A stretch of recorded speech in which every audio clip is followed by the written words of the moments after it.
Allez, votre invité dans la grande interview en direct sur Boursorama, c'est François-Xavier Chauchat. Bonjour. Bonjour. Chef économiste chez Dorval Asset Management. Bon, qu'est-ce qu'on a là? On se dit que finalement, il faut qu'on arrête de parler du coronavirus. Il faut arrêter d'en parler. Enfin, les marchés, on a l'impression que c'est plus un sujet pour les marchés. Enfin, ça l'est toujours. Mais quand on voit Wall Street qui vole de record en record, le CAC 40, au moment où on se parle, on est quoi, 6070, 6080 points. On a retracé, alors Wall Street est au plus haut et le CAC 40, comme les indices européens à mon avis, ont retracé toute la baisse. Donc finalement, il ne faut plus en parler de ce virus, puisque pour les marchés, considèrent que l'histoire est close, quoi. Ah non, pas tous les marchés.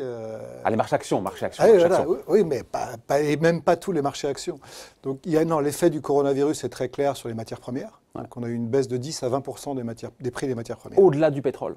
Au-delà du pétrole, bien au-delà du pétrole. Pétrole moins 20%, cuivre, les métaux, etc., moins 10, moins 15. Donc l'effet est très fort. Rappelons que la Chine consomme la moitié des matières premières hors pétrole et 25% du pétrole.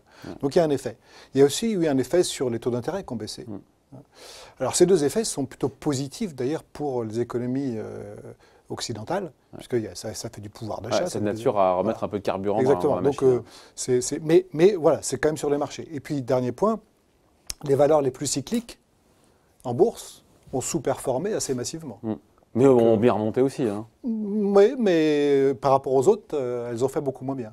Donc il y a quand même un effet, ça a été pris en compte et tout le monde va surveiller ce qui se passe maintenant. Mais le scénario, encore une fois, si j'ai bien compris, que jouent les marchés, c'est que, voilà, c'est que le pire ne surviendra pas, que voilà, on est sur la voie d'une forme de stabilisation de la contamination et finalement, l'histoire est quasi close. Parce que l'histoire... Sur les marchés actions, encore une fois. Hein. Vous savez, si les marchés avaient baissé de 20% à cause du coronavirus, vous n'inviteriez ici que des gens qui vous disent les marchés sont complètement fous, ils ne comprennent pas, c'est provisoire, etc. Là, tout d'un coup, les gens s'émeuvent de l'inverse. Non, la logique économique, moi je ne suis pas un spécialiste des épidémies, mais la logique économique des épidémies, c'est à peu près toujours la même, c'est comme une longue grève. C'est un effet paralysant sur l'économie. Il faut que les Chinois, et ils le font très bien, minimisent les effets pérennes de ça, par exemple en limitant les faillites d'entreprises qui ont des problèmes de trésorerie, et il faut qu'ils relancent derrière. Voilà. Donc c'est une courbe en J, en fait. Une courbe en J avec beaucoup de réversibilité. C'est ce qui s'était passé avec le SRAS, avec plein d'autres, l'Ebola, tout ce que vous voulez. Donc ça, ce sont des modèles économiques classiques, et normalement, il n'y a pas de raison que la bourse s'émeuve au-delà du raisonnable de ce genre de ça n'a pas duré longtemps, on a une petite semaine de baisse de 5-7%, et puis pouf, c'est reparti. Mais ça me paraît plus rationnel qu'irrationnel, ça. Il est rationnel sur la base des histoires passées, de type de pandémie, que les boursiers considèrent que c'est temporaire. Très fort, l'effet va être très fort à court terme, mais temporaire et réversible. Ouais. On a ce matin Kering qui dit de très bons publicités résultats, ils sont très bons. Mais attention, ça aura un impact financier sur les résultats du premier trimestre. L'impact à court terme, il va être très fort. Hein. Mais ça, c'est pris en compte par les marchés. Bien sûr, l'impact, mais c'est de court terme. Normalement, la bourse est un grand calculateur des perspectives de plutôt moyen-long terme. Le court terme, si vous considérez... Et donc là, pour le coup, les marchés, pour une fois, ont raison de voir un peu plus loin. Est-ce que, par exemple, s'il y avait une grande grève en Chine, il faudrait tout arrêter? Non, c'est comme une grève. Donc il y a plutôt de la rationalité sur les marchés, ce qui est un peu étonnant. Ils ne nous habituent pas à ça. Il y a une rationalité sur les marchés qui considère que voilà, il y a des effets, prix des matières premières, cycliques qui sous-performent, les taux qui rebaissent, mais rien n'est remis en cause. On ne parle pas de récession mondiale et donc... Oui, mais ce sont quand même deux messages contradictoires qui sont envoyés par les marchés de taux et surtout de matières premières, pétrole inclus, et les marchés actions qui ne disent pas la même chose. C'est pour ça que le contenu de la hausse des marchés a son importance là. C'est que ce qui monte en bourse, et c'est la suite là déjà de nombreux mois, voire d'années, sont toujours les mêmes valeurs. Les valeurs de croissance, le luxe, les défensives, etc. Tout ce qui emmène la cote, c'est ça. Et c'est ça le grand message. C'est qu'en fait, aujourd'hui, qu'est-ce qui se passe? Le coronavirus, vous le mentionnez vous-même, n'a pas relancé des spéculations sur une récession. La grande peur de la récession, c'était l'été dernier. Ça, c'est fini, c'est derrière nous. Au contraire, le cycle, et ça, c'est la première planète, parce qu'il y a un alignement de planètes en ce moment, la première planète, c'est le cycle économique. 2 ans de ralentissement mondial, on a fait plus ou moins le plus bas en octobre-novembre, Il va y avoir un à-coup avec le coronavirus, mais fondamentalement, le cycle court terme... Virus qui ne remet pas en cause justement cette reprise cyclique. Non, voilà. Il la remet en cause à court terme, sur un pas à trimestre. moyen terme. Voilà, Enfin, il la remet en cause en même temps, c'est compliqué. Effectivement, on n'est pas des spécialistes des épidémies, ni vous ni moi, mais quand on a le principal conseiller médical du gouvernement chinois qui dit en gros, pour nous rassurer, mais manifestement, voilà, la flambée de l'épidémie, elle devrait atteindre son pic a priori ce mois-ci, et tout ça pourrait s'éteindre au mois d'avril. Et là, on se dit que s'il a raison, les marchés ont vu juste. Et puis de l'autre côté, on a quand même le directeur général de l'OMS qui nous dit hier, très grave menace pour le monde. Enfin, vous voyez, c'est là où... Non, mais là, j'ai aucune valeur ajoutée à vous proposer. Donc, non, mais difficile pour les investisseurs de trancher. Les investisseurs et les économistes se basent sur les exemples précédents de pandémie.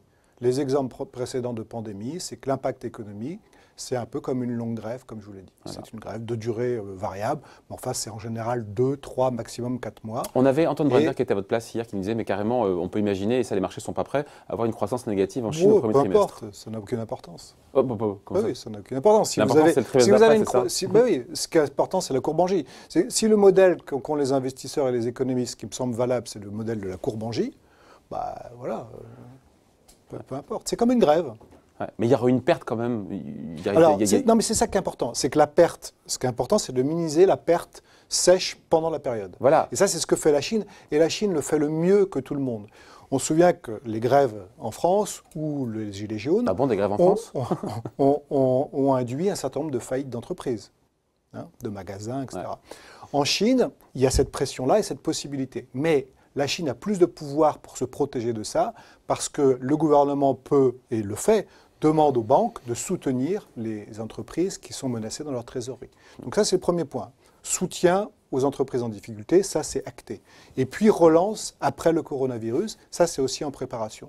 Donc c'est pour ça que le modèle de la courbe en J, avec une très bonne réversibilité et peu de pertes sèches, est le modèle que retiennent les marchés, et ça me semble rationnel. Donc le retour de la confiance, encore une fois, des investisseurs, pour vous, est justifié. Parce que, si on calque, encore une fois, les modèles du passé. Si vous voulez, si on regarde au-delà du coronavirus, en admettant que ce machin-là se déroule comme les autres épidémies. On va prendre cette hypothèse. Il n'y a plus rien. Et donc, en avril, il n'y a plus rien. On va prendre cette hypothèse, d'accord ? On prend cette hypothèse. Qu'est-ce qu'il y a derrière ? Ce qu'il y a derrière sur la bourse, c'est un alignement de 3 planètes. Le cycle, les taux et l'ESG. Les taux qui vont rester bas, évidemment. Le cycle, c'est, on a fait 2 ans de baisse sur le cycle. Il est probable qu'on a devant nous 2 ans de hausse. Les ajustements des stocks sont faits dans beaucoup d'industries, l'automobile, tout ce que vous voulez. Donc ça, c'est relativement acté par toutes les enquêtes qu'on voit depuis 3-4 mois. C'est un peu volatile, ça va être encore plus volatile avec le coronavirus, mais fondamentalement, ce cycle, les gens n'ont plus peur de la récession. Donc il y a un déblocage des achats en bourse. Premier point. Pas remis en cause par le coronavirus. Non. Deuxième planète, c'est les taux. Les taux d'intérêt, on avait parlé la dernière fois qu'on s'était vu. C'était il y a un moment. C'était il y a un moment où on disait comment se fait-il que les actions ne soient pas revalorisées alors que les taux se sont écroulés, que le rendement des locatifs de l'immobilier des grandes villes s'est écroulé, etc. Donc on s'est interrogés tous les deux. Parce que les investisseurs ne croyaient pas que ces taux bas allaient rester bas longtemps. On s'interrogeait tous les deux, on avait toute une série d'explications. Et là, on voit que il y a une revalorisation des actions qui se fait sous l'effet de ces taux qui vont rester très bas. Et ça c'est un élément, ça c'est la deuxième planète. Et la troisième planète, qui est très intéressante et sur laquelle on a, je crois, beaucoup d'interviews à faire tous les deux, et avec d'autres évidemment, c'est l'ESG. L'ESG est en train de... Critères environnementaux, sociaux, gouvernance. Critères environnementaux, sociaux et de gouvernance des entreprises. Il y a aujourd'hui une montée en puissance et une accélération phénoménale. Et quel est le rôle de l'ESG dans notre interprétation ? Eh bien, ça a un rôle, en fait, de moraliser l'investissement boursier, de rendre la bourse fréquentable. Après 2008, où on a vu les marchés s'écrouler, mais en même temps, il y a eu une crise éthique sur le capitalisme, les excès des entreprises, etc. Tout ça a été largement... Redorer son blason, pas redorer le blason. Et là, il y a quelque chose qui est intéressant, c'est que l'ESG, c'est très concret, c'est tout à fait puissant, c'est pas simplement des illusions. C'est demander aux entreprises de s'occuper, en tout cas d'être transparentes sur leur impact. Ouais, de s'engager, de tenir aussi leurs promesses. Or, là où les entreprises sont, par obligation légale, les plus transparentes sur le sujet, c'est en bourse. Être en bourse, une société qui est cotée en bourse, s'engage à un niveau de transparence qui est bien supérieur à la transparence qu'on demande aux entreprises non cotées. Ouais. D'accord ? Or, cette transparence, c'est exactement la demande des investisseurs et la demande des épargnants. Donc aujourd'hui, les épargnants qui veulent avoir un impact, et aujourd'hui c'est quelque chose qui devient, c'est l'histoire que tout le monde se raconte, on veut avoir un impact et on veut investir dans des entreprises qui ont cette qualité sur l'emploi, voilà, sur l'environnement. et cette qualité de transparence. Ouais. Hein, c'est pas seulement qu'elles agissent, mais c'est aussi Voilà, qu'elles après, il y a sont... le procès en greenwashing en qu'elles disant sont que beaucoup de obligées, boîtes elles- tiennent des beaux Bien discours, sûr. mais que dans les faits, ça ne suit pas. Et, or là, justement, l'ESG, c'est les faits. C'est-à-dire que c'est des gens qui vont investir pour s'assurer qu'ils investissent dans des entreprises qui déroulent la décarbonisation, etc. Donc s'il y a cet alignement, selon vous, des Voilà. planètes qui Ça n'est pas débloque remis en cause, qui n'est l'investissement. pas remis en cause pour vous par cette épidémie, Non. au-delà Ben, du- non, mais ce n'est pas pour moi. Moi, je n'ai pas d'avis sur l'épidémie. C'est les modèles basés sur le passé.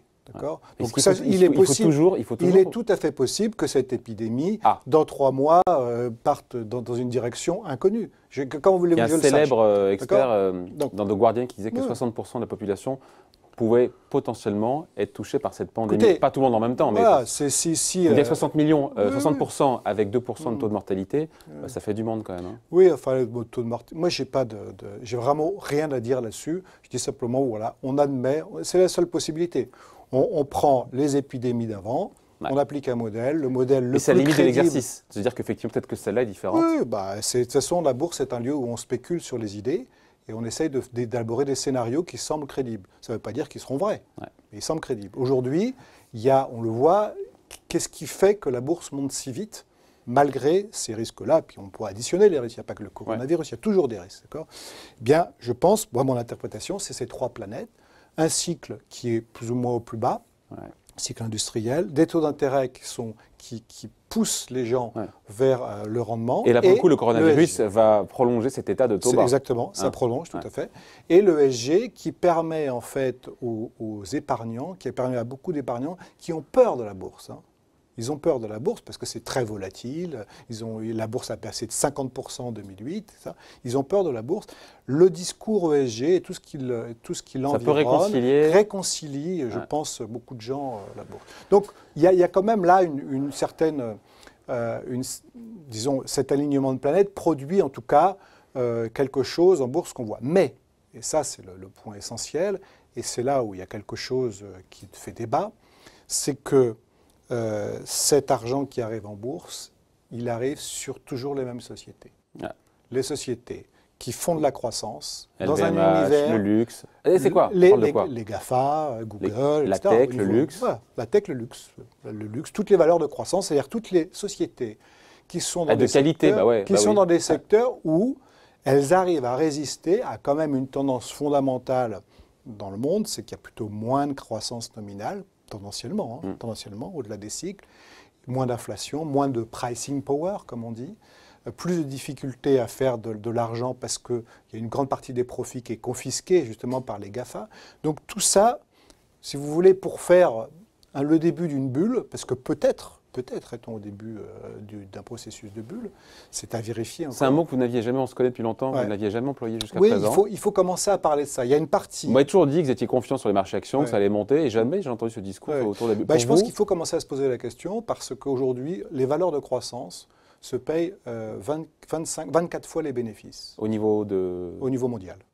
Au niveau mondial. il y a de croissance dans le 20 monde, donc quoi, c'est 24 MSCI, fois. MSCI. MSCI Monde croissance. Ok, d'accord 24. Voilà, Bon, on 24. a connu pire, hein. Enfin, on a connu Alors, pire, on a connu pire, mais en fait, c'était très, très bullesque. On a perdu 30-40 en 2000. mais il y a de la marge, brièvement, mais il y a de la brièvement. marge encore. Il y a de la marge, absolument. Mhm. Mais enfin, bon, c'est déjà là. Donc 24. Et surtout, 24. 24. Et en face, on a ce qu'on appelle le value, c'est-à-dire tout le reste. Vers des côtés. Voilà, ça, c'est 13,5. Donc 24 contre 13,5. Donc 80. 13,5 c'est au plus bas. Non, mais c'est très bas. Et c'est cet écart entre les deux cet qui vous écart, gêne. 80% d'écart, Ouais. ça, c'est le plus haut. On a connu juste plus haut en 2000, c'est tout. Donc il y a quand même quelque chose qui se passe. C'est normal, hein, l'enthousiasme boursier, l'euphorie boursière. Il faut aux gens des histoires. Voilà. Donc, si je comprends bien, vous écoutez, il y a une bulle sur une partie de la cote, Il y mais en a même temps, un on se dit que début- pour les valeurs des côtés, si elles prennent le relais, J'ai pas dit qu'il y avait une bulle. Non, il ne veut pas dire le mot. non, mais c'est pas ça. C'est que The R word, je m'in- restricted word. non, je m'interroge sur deux choses. Il y a une partie rationnelle dans la revalorisation des actions. C'est la prise en compte des taux bas. C'était le sujet de notre dernière interview il y a plusieurs mois. Ouais. Je disais, moi, je trouvais que les actions n'étaient pas assez chères par rapport à des taux aussi bas. Ouais. D'accord ? Cette revalorisation est en cours. Elle me paraît rationnelle, en tout cas défendable. Ouais. Donc, c'est y compris pour les valeurs de croissance. Les valeurs de croissance à 24 de PER, elles restent à une valorisation tout à fait correcte par rapport aux obligations, qui ont un rendement négatif, par rapport au rendement locatif à Paris, etc. Donc, je ne suis pas en train de dire qu'il y a une aberration. Je dis en revanche que là où il y a un comportement qui pourrait s'assimiler au début d'une bulle, c'est la hausse qui appelle la hausse, l'enthousiasme, l'euphorie, ça ne peut plus baisser. Et ça, quand les gens commencent à penser ça, on initie une bulle. Mais pour parler de bulle, il faut des éléments qu'on n'a pas encore. Les éléments qu'on n'a pas encore, c'est des flux vers les actions massifs de l'épargnant. Ça, on l'a pas. On le sait le début. En France, en Europe, dans le monde. Dans le monde. C'est pas là. D'accord, c'est pas là. Donc on est au début. Il n'y a pas l'enthousiasme. Et puis vous allez le voir, vous, Boursorama, vous êtes super bien placé pour voir les bulles. C'est les gens qui vont à placer des ordres un peu partout, des gens qui ne sont pas naturellement donc on n'y est boursiers. pas. Donc on n'y est pas. On n'y est pas. Mais c'est le prémisse. Les prémices d'une phase bullesque sont, je crois, assez présents. En tout cas, il y a la probabilité qu'une bulle apparaisse dans cette année et l'année prochaine et se confirme. Je crois que cette probabilité est en train de monter assez significativement. Pour l'instant, je parlerai de quelque chose de rationnel. Il y a un soulagement, la récession n'est pas là, les taux restent bas, les gens se réconcilient avec la bourse grâce à l'ESG. Donc la bulle peut grossir encore. Absolument, oui. Non, mais ça, c'est une énorme difficulté pour les gérants, ça. Ouais. Parce que s'il y a un comportement de bulle qui apparaît, à ce moment-là, il y a quelque chose que les gérants... La bulle, c'est irrationnel. Donc ça veut dire que les gens vont allouer irrationnellement leur épargne. Et le gérant qui, lui, est censé faire du rationnel, il veut pas va rester être en taquet, porte-à-faux. il ne veut pas rester taquet. Ça pourrait être très difficile.